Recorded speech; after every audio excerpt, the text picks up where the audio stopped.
বাজেটে কৃষি খাতে বরাদ্দ পর্যাপ্ত নয় বলে মন্তব্য করেছেন প্রধানমন্ত্রীর উপদেষ্টা ও বিএনপির সিনিয়র যুগ্ম মহাসচিব রুহুল কবির রিজভী। তিনি বলেন, সরকারের লক্ষ্য অর্জন ও দেশের উন্নয়ন অগ্রগতির জন্য এ খাতে বরাদ্দ আরও বাড়ানো উচিত।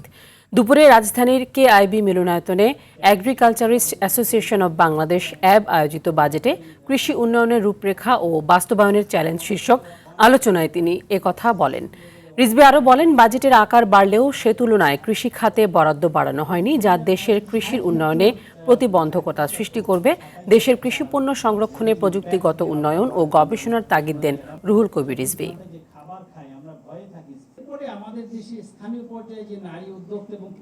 কৃষির যখন আমাদের অর্থনীতিতে একটা বড় ধরনের অবদান রাখার একটা সুযোগ আছে, তখন কৃষির বাজেট বৃদ্ধি এটা হওয়া উচিত, আরও বেশি হওয়া উচিত বলে আমি মনে করি। সরকার যে লক্ষ্য নির্ধারণ করেছেন, সেই লক্ষ্য অর্জনের জন্য আমার মনে হয় যে এই বাজেট আরও বৃদ্ধি হলে পরে আমরা আরও বেশি করে গবেষক তৈরি করতে পারবো।